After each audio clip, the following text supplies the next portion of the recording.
उदय आहे तेवढं भोगावंच लागणार आहे. म्हणून म्हटलं आपल्या परिणामांचं प्रतिक्रमण केलं तर सगळ्या कर्मांची निर्जरा होते. इंदसदवंदियाणं तिहुवणहिद मधुर विसदव काणं अंतातीद गुणाणं नमोजिनाणं जिदभवाणं. 56 नंबर गाथा आहे. उदयेण उवसमेण खयेण दुहिं मिस्सिदेहिं परिणामे जुक्ता ते जीवगुणा बहुसूयथे सुविथिण्णाम्. उदय, उपशम, क्षय, क्षयोपशम आणि परिणाम या अपेक्षेने जीवाचे 5 भाव अनेक शास्त्रांमध्ये वर्णिले गेले आहेत. त्याच्यामध्ये आपण औदैहिक भावाचे 21 भेद आहेत. कुठले 21 भेद औदैहिक भावाचे कुठले? 6 लेशा, पुढं 4 कषाय, 4 गती, 3 वेद आणि 1 मिथ्यात्व, अज्ञान, असंयम आणि असिद्धत्व. अशा प्रकारे एकूण 21 भाव आहेत जे की कर्माच्या उदयाचं निमित्त असताना जीवाला होतात.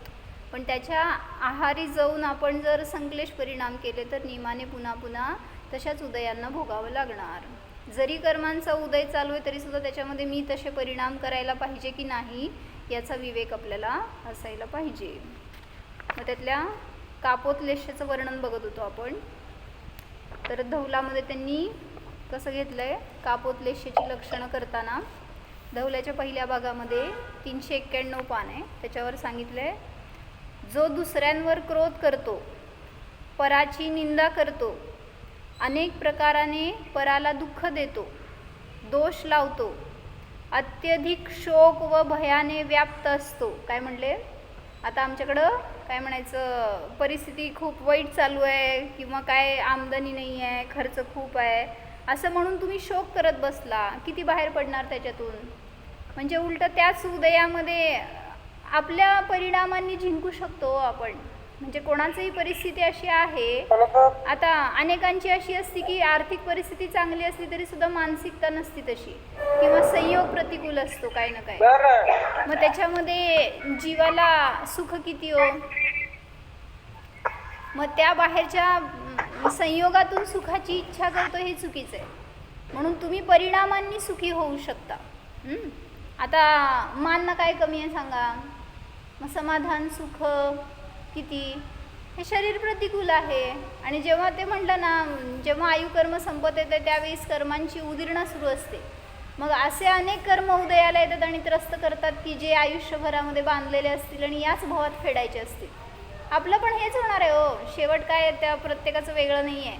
सगळ्याचं उदय हेच आहे. फक्त कोणाला त्याच्या निमित्तामध्ये कमी आकुलता आहे, कोणाला निराकुलता, कोणाला जास्त आकुलता आहे.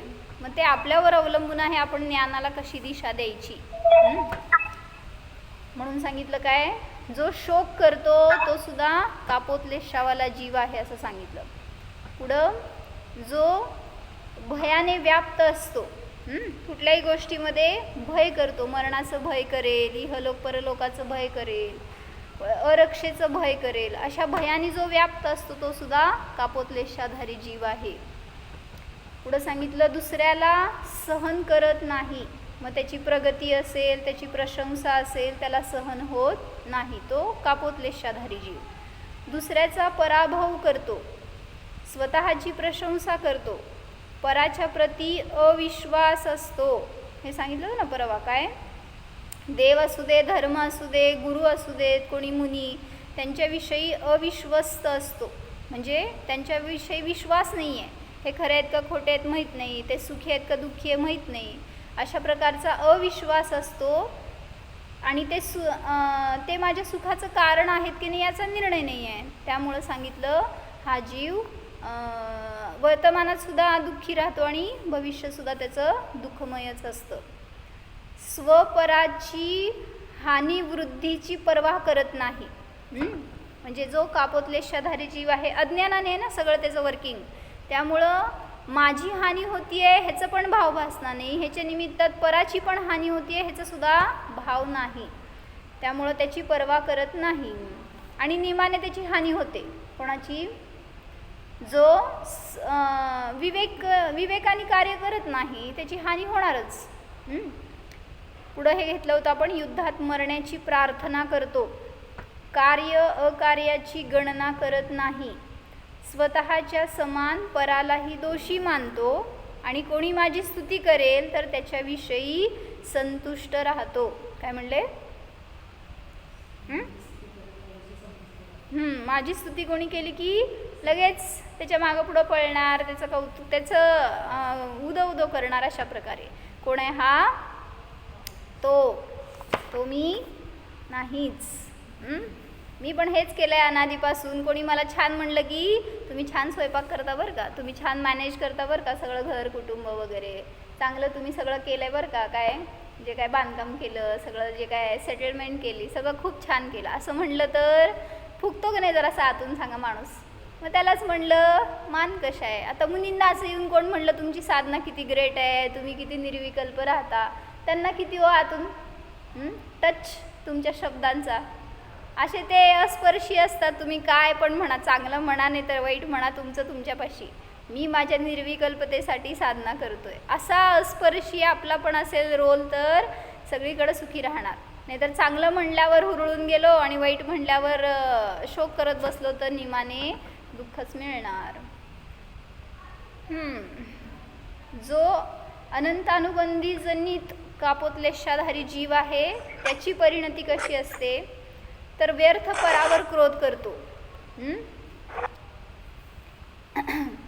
अनेक प्रकाराने पराला दुःखी करतो, विवाह आदी कार्यामध्ये अधिक धन खर्च करतो.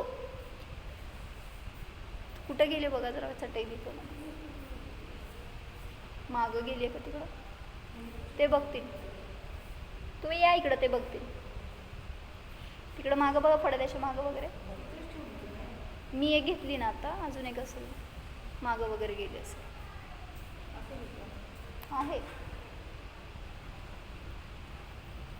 आहे का इथं? फळाच्या मागं बघा.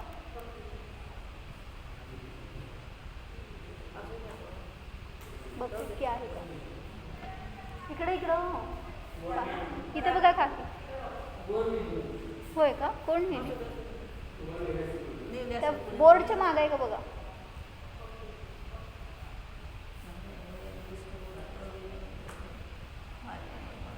हे घ्या, तुम्हाला मी खाली बसते. अहो चालतंय, मी रुमालवर बसू शकते. हे घ्या. अहो बसा. आहे मला, घ्या.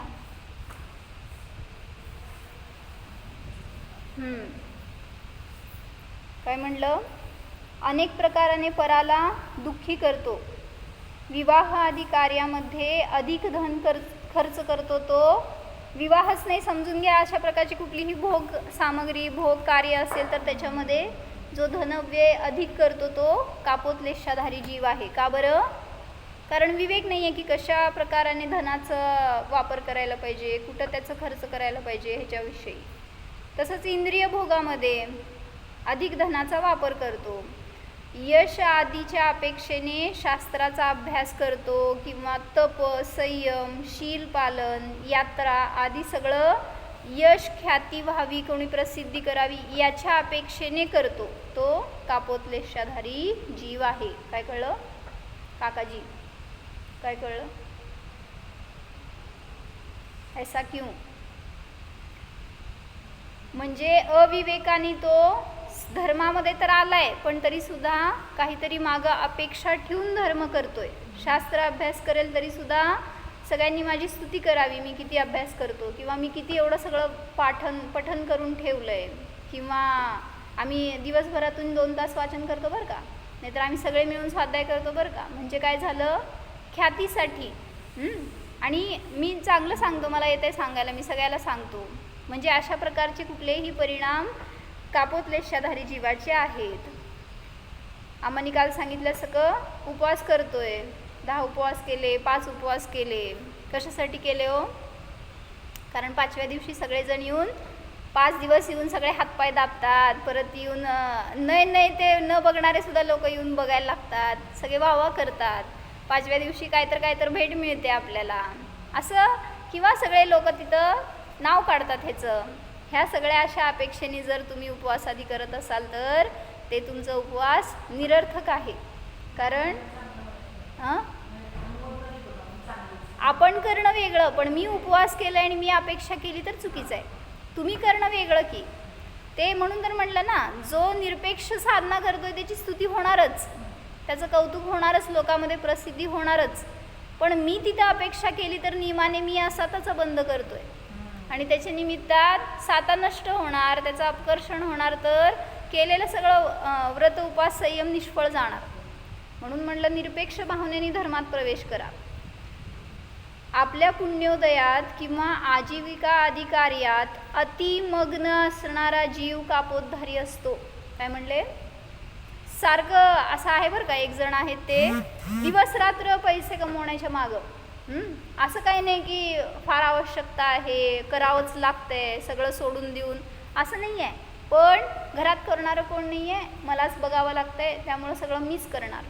म्हणजे ही भावना चुकी अनेक घरांमध्ये आहे तो आजकाल, की जे धर्मामध्ये पण तेवढेच स्टेबल आहेत आणि संसारामध्ये पण तितकंच अचिव्हमेंट आहे त्यांची. म्हणजे मला म्हणायचं आहे की जिथं वेळ व्यवस्थित द्यायला पाहिजे अशा ठिकाणी आपण तो वेळ धर्मासाठी देत नाही आणि सगळा वेळ असा पैसे कमवण्यासाठी खर्च करतो, तर तो जीव कापोत्लेशाधारी, अतिमग्नतापूर्वक आजीविका आदी कार्यांमध्ये मग्न राहतो, तर तो कापोत्लेशाधारी. धन अर्जन करणे, विषय भोगादी कार्यांसाठी रात्रंदिवस संकल्प विकल्प करणे हे सुद्धा कापोत्लेशाधारी जीवाचे लक्षण आहे. काय म्हणले, सतत संकल्प विकल्प करत बसायचं. धंदा चालू आहे व्यवस्थित, पोटापुरतं मिळते, तरी सुद्धा कसं वाढवू, कसं काय घालू त्याच्यामध्ये, आणि किंवा त्या समोरच्याला कसं परास्त करू, माझं गिराईक कसं वाढणार, अशा व्यर्थ उलाढालींमध्ये अडकून राहणार, तर त्याला अशुभलेशेचा बंध म्हणजे असे परिणाम चालू राहतात. आणि रात्रंदिवस ठीक आहे, तुम्ही दुकानात बसल्यावर एक गिराईक कसं व्यवस्थित होईल वगैरे असं काय बोलणं करणं ती गोष्ट वेगळी, त्याचा प्रयत्न करणं. पण घरात आल्यावर तुम्ही दुकान घेऊन येता का नाही सांगा, काय काका? दुकानात राहिलेलं असते का घरात पण आलेलं असते? जिथं जातो तिथं सगळीकडे बरोबर असते. मंदिरात सुद्धा घेऊन येतो. घर सोडून आलोय का, घराला घेऊन आलोय का नाही, दाराला कडी लावली का नाही, गॅस बंद केलाय का नाही, शरीरालाच घेऊन येतो, हीच मोठी चूक आहे. बरोबर आहे. त्यामुळे त्या शरीराबरोबर असलेला सगळा संसार मागून येतोच. तर सांगितलं हा कापोत्लेशाधारी जीव सगळीकडं स्वतःचा परिग्रह घेऊन फिरतो. निश्चय म्हणला तरी सुद्धा आहेच, बरोबर सगळा परिग्रह आहेच. रात्रंदिवस संकल्प विकल्प करत राहतो. स्वतः सजणे, पराला सजवणे, म्हणजे आपली स्त्री आहे तर तिला सुद्धा काय ना काय सारखं सजवायचं, नटवायचं, मडवायचं हेच कार्य. म्हणजे आम्हा म्हणतात ना, ते पुरुषांना हे सुद्धा नाही कळत की आपलं धन लुटायला लागलेत स्त्रिया, तरी सुद्धा तुम्हाला किती आनंद. त्यांनी किती छोटा दागिना आणला, मोठा आणला, मोठं तुमचं मंगळसूत्र, काय गरज आहे का हो? आहे ना छोटं, आपल्याला पुरेसं आहे, तेवढ्यामध्ये आपलं भागतंय. नाही, मोठं आणल्यावर नवऱ्याला जास्त त्याचा अभिमान, किती मोठं घातलंय हे कळत नाही बायकांना, की मान वागती त्याच्यानी, त्या ओझ्यानी वगैरे, तरी सुद्धा त्याच्यात आनंद. म्हणजे हे सांगितलं कापोत्लेशाधारी जीवाचे लक्षण आहे. स्त्री पुत्र आदीमध्ये अतिस्नेह करतो. हे सगळं नियमाने तुम्हाला घाती आणि अघाती कर्मांच्या उत्कर्षणासाठी कारण आहे. जिथं स्वतःच्या स्वभावाविषयी काय म्हणायचं अवेअरनेस नाही आहे, तिथं त्याला बाहेरच्या सगळ्या परिग्रहामध्ये आसक्ती आहे, त्यांच्यामध्येच लीनता आहे, त्यांच्याविषयी स्नेह आहे, तर तो जीव स्वतःला जाणू शकत नाही. मग अशा कापोत्लेशांनी अशुभ कर्म प्रकृतींचा आश्रव बंद करत राहतो. मग त्यात एक उदाहरण घेतलं त्यांनी चांगलं, की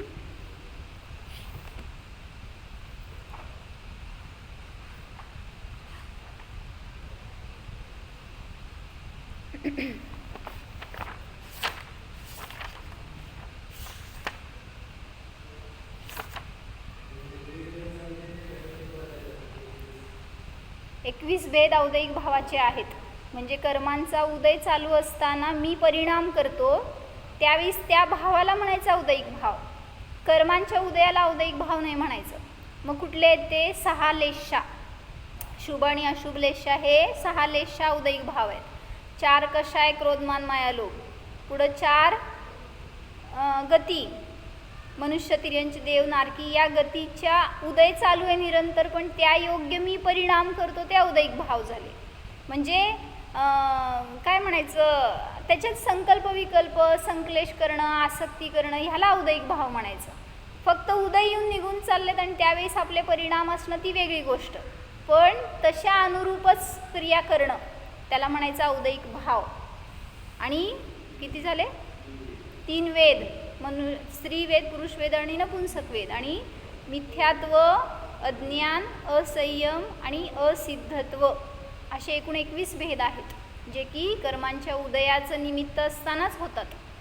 आणि त्यामुळं तिथं ते उदय आपल्याला कसं, उदय म्हणजे कर्म तर काय म्हणायचं अकर्ता आहेत, मी त्याच्या उदयात तसे भाव करतोय म्हणून त्रस्त होतोय.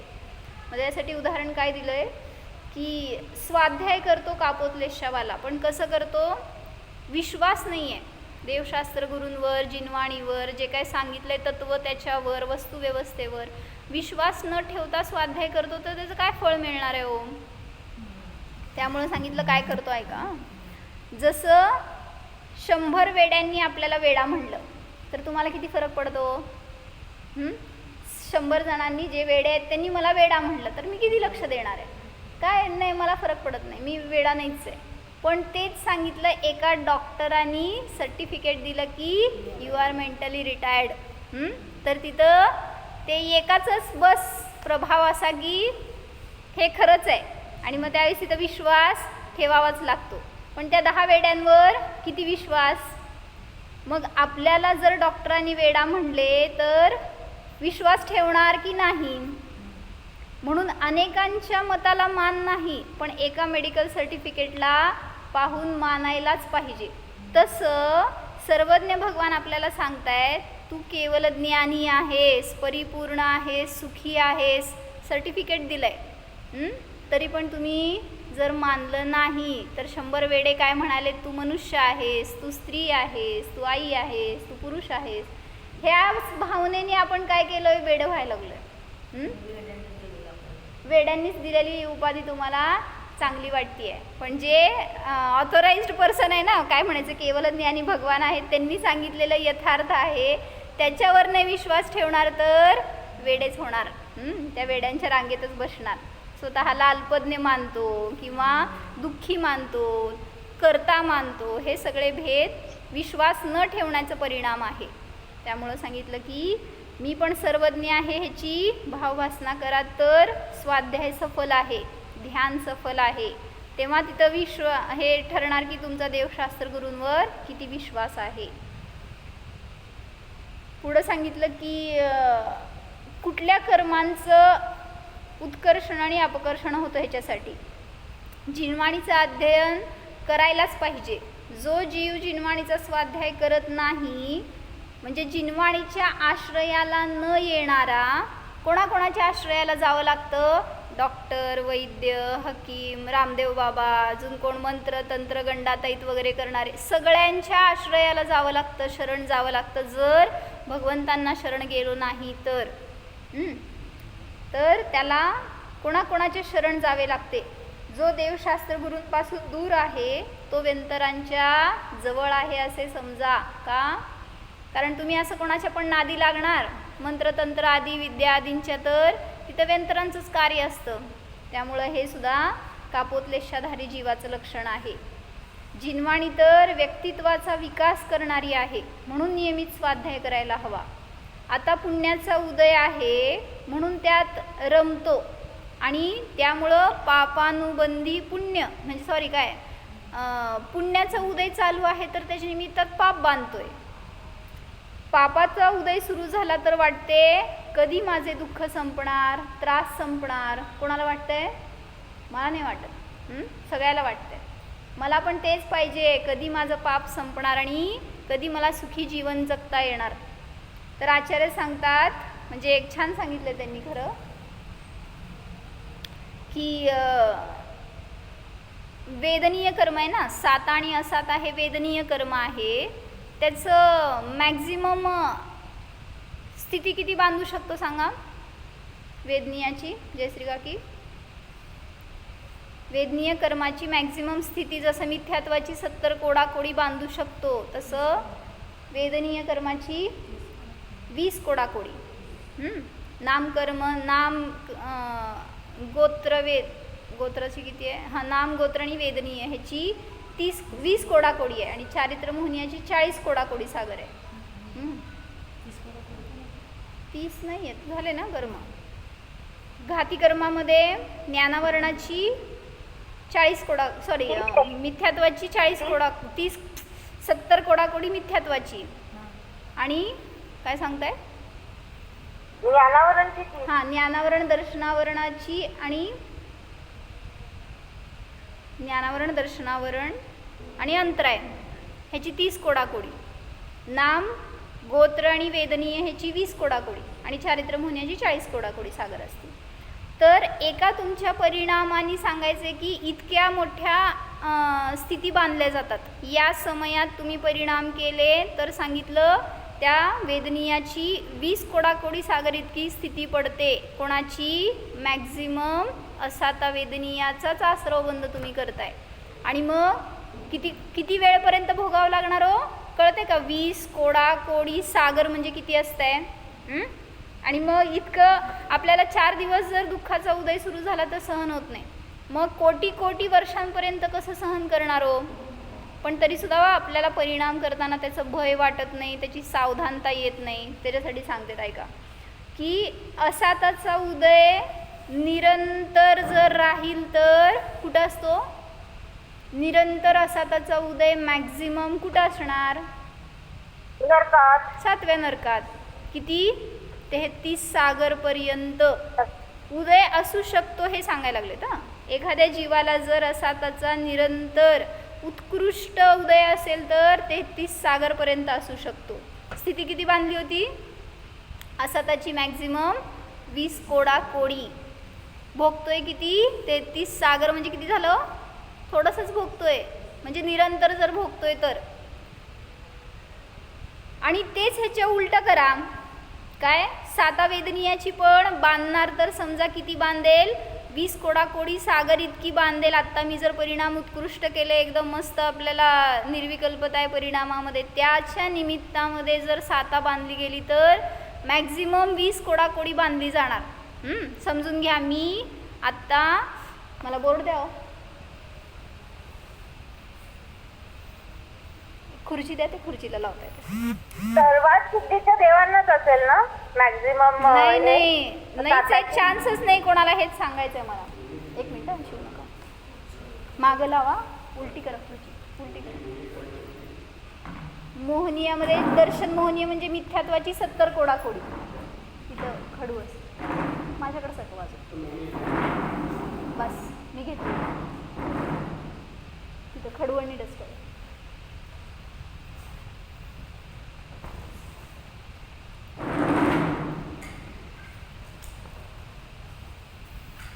मोहनीयाचेच भेद केले हे, दर्शन मोहनी आणि चारित्र मोहनी, त्यांना लागून.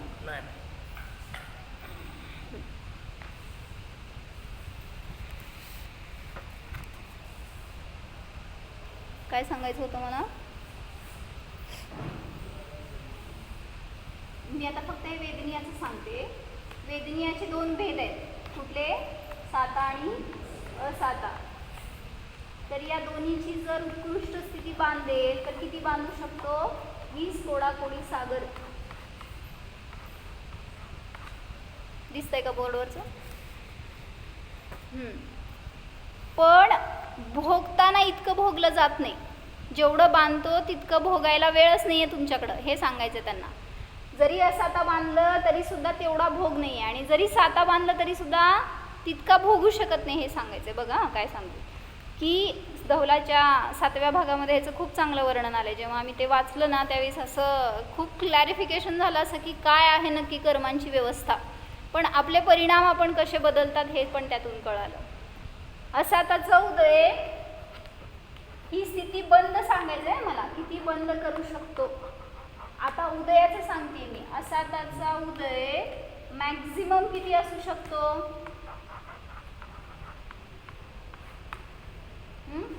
उदय 33 सागर. कारण ह्याच्यापेक्षा जास्त काळ कोणीही अशा असाताच्या उदयामध्ये राहणारा जीव नाही. जो 7व्या नरकातला नारकी आहे त्याच्याजवळ असेल तर 33 सागरपर्यंत असाताचा उदय असू शकतो. मग साताच्या उदयात जर दुरुपयोग केला, सांगायला लागले की तेच सांगते, 1 मिनिट. असलं तर असेल कुठं, हा एकच जीव आहे, कुठं बाकीकडे इकडं तिकडं चान्स नाही आहे, पण तरी सांगतात पुढं की साताच्या उदयात दुरुपयोग केल्यास असाताचा निरंतर उदय भोगावा लागतो. साताचा उदय निरंतर मॅक्झिमम किती असू शकतो? इथं 33 सागर नाही तर सांगितलं फक्त 6 महिने. ह्याच्यापेक्षा जास्त साताचा उदय भोगता येत नाही कोणीही जीव असू देत. क्षणासाठी म्हणा, अंतर्मुहूर्तासाठी म्हणा, त्याला दुःखाचं वेदन, पीडा, काय ना काय क्लेश म्हणा, शारीरिक बाधा, काही ना काय असा उदय येतोच. ईर्षा आदी परिणाम, त्या निमित्तात त्याला तिथं थोड्या काळासाठी का असेना असाताचा उदय येतोच. असू शकत नाही. असेल तर 6 महिनेच. 6 महिने मॅक्झिमम असेल तर असेल उदय. नाही तसलं काय नाही. साताने तर असाताच. साताच्या उदय निरंतर मॅक्झिमम 6 महिने राहतो. त्यानंतर नियमाने काही ना काही पीडा, दुःख, ईर्षा भाव आदी होणारच. जेवढे साता बांधतो, किती बांधलं होतं? 20 कोडाकोडी. त्यातलं भोगतो किती सांगा? 6 महिने म्हणजे किती भोग? 1% सुद्धा नाही. 20 कोडाकोडी सागरपर्यंतचं साता होतं तुमच्याजवळ, पण भोगामध्ये किती आलं? 6 महिने. म्हणजे त्यासमोर किती झालं? कोटी कोटी कोटी कोटी वर्ष, असंख्यात वर्ष समजून घ्या. इतक्या स्थिती बांधली होती, पण भोगायला तुम्हाला स्थिरताच नाही आहे. पुण्याला सुद्धा भोगता येत नाही हे म्हणतात आचार्य. त्याची पण अक्कल पाहिजे. पुण्य भोगायला आणि पापामधून बाहेर पडायची सुद्धा. 1% आपण 1%च भोगतो समजून घ्या. अक्कल पाहिजे ना त्याची. उदय तर चालू आहेत पण त्याला भोगतोय कुठं? हे इतका बंद केला उदय तर चालू आहे, पण त्या उदयामध्ये काय ना काय असे परिणाम करतो की असाताचं संक्रमण, असाता रूपाने संक्रमण करतो. इतर जे काय हे 1% भोगतो, हे सोडून जेवढं काय बांधलेलं आहे त्याचं काय होणार?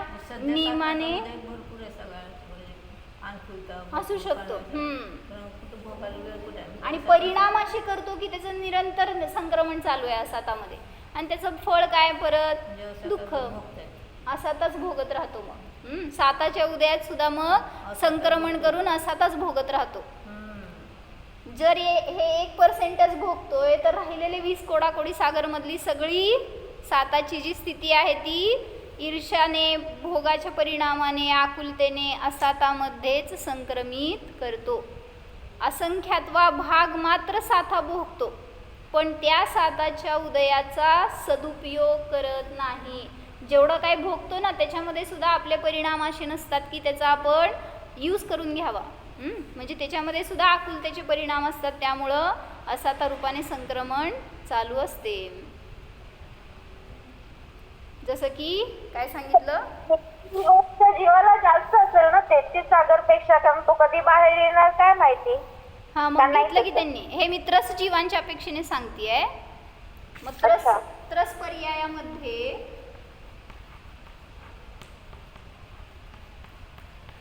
किती आहे? त्रस पर्यायाचा काळ. त्रस आणि स्थावर मध्ये त्रस पर्यायाचा काळ किती? साधिक 2000 सागर.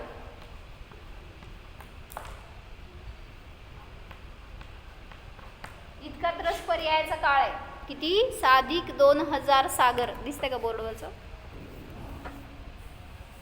मग आता हे कंपॅरिझन करा ना की त्रस पर्यायामध्ये एवढाच काळ आहे 2000 सागर, आणि त्यात काहीतरी अधिक एवढं, आणि बांधलोय किती? साताचा कर्म किंवा असाताचं कर्म 20 कोडाकोडी.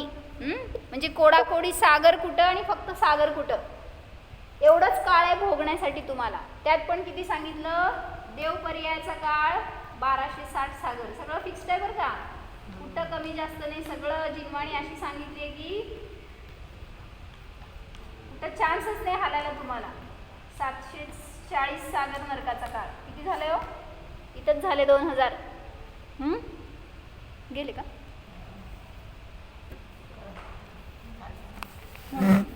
आयो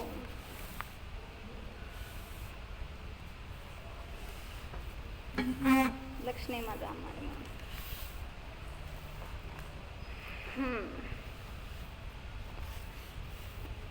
काय सांगितलंय, त्रस पर्यायामध्ये देव आणि नारकीच्याच भवांचं परिवर्तन करण्यामध्ये 2000 सागर गेले. मग राहिलेल्या साधिकमध्ये मनुष्य आणि तिर्यंचे पर्याय घ्यायच्या. त्रसमध्ये 2 इंद्रियापासून पंचेंद्रिय सगळे तिर्यंच आणि मनुष्य सगळे गर्भित करायचे. साधिकमध्ये म्हणजे कितीसं झालं, एवढंसंच आयुष्य आहे तुमचं मनुष्य तिर्यंचांचं मिळून. जरी पल्ल्यामध्ये आयुष्य म्हटलं तरी सुद्धा ते ह्या कोडाकोडी आणि काय म्हणायचं ह्या सागरच्या समोर किती तुच्छ आहे, ते खूप थोडं आहे. म्हणून सांगितलं काय की जर देव पर्यायात गेला तर 1260 सागरपर्यंत, म्हणजे आता येऊन जाऊन बरं का, एकाच वेळीच तिथं तेवढा काळ राहत नसतो जीव. तर जर देवमध्ये जन्मला, परत मरून मरून मनुष्य तिर्यंच झाला, जयश्री काकी परत देव झाला, असं करत किती वेळ जाईल देव पर्यायात, 1260 सागर. तसंच नरकामध्ये घ्यायचं, निरंतर इतका काळ राहत नसतो. आणि त्यातलं सांगितलं, बांधतो तर कोडाकोडी सागरमध्ये, पण भोगायला काळ मात्र 2000 सागरच आहे. पण बांधलेले साता भोगतो कमी आणि असातामध्ये संक्रमण अधिक करतो, त्यामुळं जातो कुठं पुढं निगोदात. आणि मग तिथं किती काळ भोगायचा, अनंत काळ तुमचाच आहे. त्यामुळं तिथं मग निरंतर तो उदय भोगत राहतो अनंत काळासाठी. असाताचे सातात संक्रमण कसे होणार, साताचे असातामध्ये कसे होणार हे सांगायची गरज नाही. काय म्हणले, साताचं असातामध्ये संक्रमण व्हायला तुमचं अशुभलेशा आहेतच, त्या अशुभलेशांच्या निमित्तात साताचं असातामध्ये संक्रमण होते आणि त्यामुळं जास्त काळ आपला असातामध्ये जातोय. आणि ॲक्च्युली साताचा उदय भोगायचा काळ जास्त आहे तुमचा, पण तिथं तेवढं भोगत नाही. आपल्या परिणामांची अशी विचित्रता आहे की निमाने असाता रूपाने परिणमन करतोच, काय ना काय दुःख वेदना ह्याच्यामध्ये आसक्त राहतो आणि त्यामुळं असाताचं उदय भोगत राहतो. मग साताचं असातामध्ये संक्रमण होतं ते अशुभलेशेच्या निमित्तात, कृष्ण नील कापोत ह्याच्या निमित्तात. आणि जे असाताचं सातामध्ये संक्रमण होतं त्याचं कारण शुभलेशा, पीत पद्म आणि शुक्ल. काय चाललंय प्रकरण आमचं, लेशा. आम्ही आत्ता सगळं प्रवचन तुमच्यावरच घेतलं. 10 उपास का करायचे, कसे करायचे, काय ज्ञान असायला पाहिजे आपलं. हा जो कापोत लेशाधारी जीव असतो तो काय विचार करतो की मला उपवास करायचा आहे तर काहीतरी ख्याती व्हावी, कोणीतरी छान म्हणावं. सगळ्यांनी काय ना काय गिफ्ट देत असेल बरं का, तुम्हाला माहीत नसलं तर. म्हणजे मला दिले होते 5 उपवासाला तर 5 उपास झाले तर 10 उपास झाल्यावर तर अजून जास्तच असतंय. मग सगळे वावा करणार, हातपाय दाबणार, अम्मा म्हणल्यासारखं काल सगळे नाही ते किती लांब लांबचे सगळे लोक भेटायला येणार. म्हणजे ही अपेक्षापूर्वक जर तुम्ही संयम नियम करत असाल तर कापोत लेशाधारी आहात असं सांगितलं. कापोत छान असती का, घाण असती का? शेवटी ते अशुभ लेशा म्हणजे अशुभ भाव आहेत आपले. आणि या परिणामपूर्वक धर्म कराल तर त्याला धर्मसुद्धा म्हणलं जाणार नाही. म्हणून जे धर्म करतोय त्याच्यामध्ये परिणाम सांभाळा. जे पण काय कराल थोडंफार असेल तरी आकुलता झाली तर करू नका, सोडून द्या. कारण तिथं आपल्याला कसं करायचं आहे, कशासाठी करायचं आहे, कशासाठी करायला विचारायला पाहिजे. होय, बरं. मागं दुसरी काय अपेक्षा असेल तर काय मिळत नाही बरं का. म्हणजे 10 उपास केलं तरी सुद्धा मग शून्य त्याचं फळ. होय ना, होय, हां बरोबर आहे. तुम्ही केले 10 उपास हो, पण ज्यांना माहीत नाही, ज्ञान नाही आहे, स्वाध्याय ह्याच्यासाठी भरपूर पाहिजे की जेणेकरून या उपवासाच्या पिरियडमध्ये तुम्ही वाचन करू शकत नाही हो. कारण तेवढा बुद्धीला स्ट्रेस देऊ शकत नसतो आपण आणि द्यायला पण नको आहे. मग जे काय तुमचं आजपर्यंतचं अध्ययन आहे ना ते या दिवसांमध्ये सहकारी ठरतं. आणि मग कसं ध्यान करायचं, कसा आपला उपयोग जोडायचा हे सगळं ह्याच्यावरनं कळतं. जर स्वाध्याय नाही, ध्यान नाही आणि उपास करत बसलाय तर काय करणार सांगा. असं बघितलं आम्ही एक जण 5 उपास केले होते एकदा. आणि नवीन मुलगी आता काय म्हणायचं एज्युकेशन झालेलं का करत होती असं, आणि ती आली आणि 5 उपवास केले होते. आणि मग आम्ही सांगणार बाहेरून, किती सांगणार, काय सांगणार, तिचा उपयोग शेवटी तिने कसं सांभाळायला पाहिजे हे माहीत नाही आहे. मग ती आली उपवास पूजा वगैरे करायची आणि मग दिवसभर झोपून राहायची. का? त्रास होत होता ना.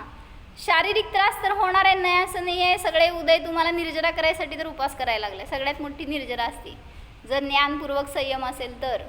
आणि त्या जीवाला काय माहीत नव्हतं, सवय नाही अभ्यासाची, ध्यानाची. आणि मग बाहेरून किती शब्दांचा सपोर्ट होणार हो. कोणी काही सांगितलं, स्थितीकरण केलं, थोडाफार उपयोग होतो. पण जेव्हा शरीरात सुरू झाला ना उदय आणि त्याची तीव्रता असते, उदीरणा असते, त्यावेळेस कोणाचं काय शब्द बास म्हणतात, आता लय बोलू नका, त्रास व्हायला लागलाय. असं म्हणणार आहे तुम्ही 8व्या 9व्या 10व्या दिवशी बघायला पाहिजे. मग तिथं म्हणून म्हणलं की पहिला ज्ञानाची साधना करा. आम्हा सांगतात ना ज्ञानपूर्वक धर्म करा तर काही करायला तुम्हाला परमिशन आहे. पण ज्ञान नाही करत आणि असा आपला उपयोग दुसरीकडे घालवला तर म्हणजे किती उपयोग झाला सांगा. की तिने 5 उपवास केले, सक्सेसफुली केले, काय नाही त्याच्यामध्ये सोडलं नाही, कुठं तोडलं नाही, मोडलं नाही, कुठं दोष लावले नाहीत. पण ज्ञान कसं झालं, ज्ञानाची किती साधना झाली. म्हणजे म्हणून म्हटलं पहिल्यांदा ज्ञान करून घ्या आणि मग त्यापूर्वक तुम्ही व्रत उपवास केला तर आनंद भोगायला मिळणार हो. आणि आनंदासाठी आपल्याला धर्म करायचा आहे. कुठलीही क्रिया करा धर्माची, त्यामध्ये आनंद यायला हवा. अशी साधना असेल तर आपण मार्गस्थ आहे. नाहीतर मग काय ना काय मागं अपेक्षा ठेवून वगैरे करत राहिलो तर धर्म झाला नाही. मग तिथं काय म्हणलं की 2 भिकारी होते आणि त्यांना चेक लॉटरी घेतली होती हो त्यांनी. आणि दोघांची पण लॉटरी लागली बरं का, माहिती आहे का तुम्हाला. लाखाची लॉटरी होती आणि एका काय म्हणायचं तर एका दिवसाआड मागं पुढं असं घेतली असेल आणि दोघांची पण लॉटरी नंबर्स एकदम करेक्ट जुळले आणि लागले दोघांची पण. शेजारी शेजारी असायचे, काय कोइन्सिडन्स म्हणायचं. आणि आता काय म्हणायचं क्षणात लखपती होणार असे ते दोघं पण. आणि त्यांनी काय केलं, त्याच्यावर डेट असती ना, ती चेक असते किंवा ते लॉटरी असते, ते जाऊन त्यांना पहिल्यांदा क्लॅरिफाय काय म्हणतात त्याला क्लिअर करावं लागतो. मग त्याचा चेक येतो, ते नेऊन भरावं लागतो बँकेत, त्यांच्याकडून पैसे मिळणार. मग जेव्हा ते चेक क्लिअर होणार तेव्हा मग त्यातल्या एका भिकाऱ्याने सगळं त्याचं वाचून अभ्यास करून ते जाऊन भरलं बँकेमध्ये. आणि मग त्याला त्याच्या डेटच्या दिवशी बरोबर लाख रुपये मिळाले आणि तो लगेच थोड्या दिवसात घर बांधलं, गाडी घेतली. असं काय म्हणायचं भिकारीचं वेषांतर झालं सगळं. थोड्या दिवसांनी येऊन त्यांनी बघितलं, त्याला माहिती होतं की त्या दुसऱ्याला पण लॉटरी लागली आहे म्हणून. आणि त्यांनी येऊन बघितलं रस्त्यावर तर तो अजून भीकच मागतोय. मग त्याला विचारलं काय झालं, तुला लॉटरी लागली नाही का, चुकीचं होतं का नंबर. तो म्हणला नाही लागली की, मी तर लखपती आहे म्हणला.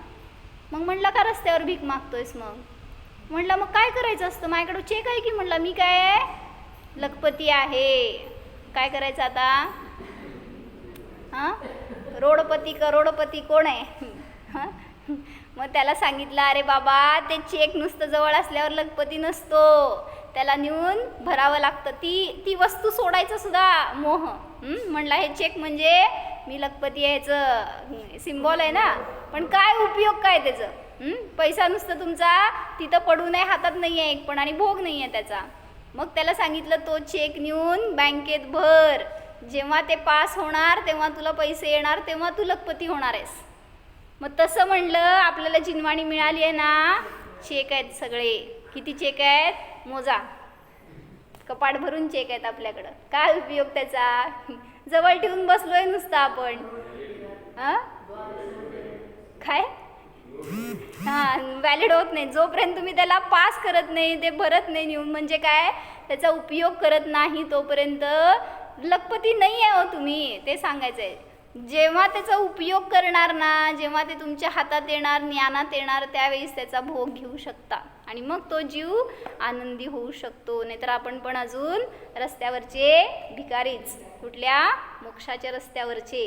म्हणून जर भिकारी अवस्था सोडायची असेल तर धन जाणा. कुठं आहे आपलं अनंत धन? बाहेर कुठल्या वस्तूमध्ये, कुठल्या क्रियेमध्ये, कुठल्या शुभाशुभ भावामध्ये नाही आहे धर्म. तर तिथं जेव्हा स्वभावाला जाणणार, मी आनंदी आहे, मी धनवान आहे ह्याचा अनुभव करणार, तर तिथून धर्म सुरू झाला. हो जाणा. स्वतःच्या अस्पर्शी स्वभावाला जाणा. हा मी जीव वेदनीय कर्मरहित आहे. मला साताची अपेक्षा नाही, असाताचे भय नाहीच. कर्म कर्मात आहे, मी माझ्यामध्येच आहे. जीवच आहे, निष्कर्म आहे. औदैक भाव करणे हा माझा स्वभाव नाहीच. स्वतःला जीव पहा. जीवोहम. ओम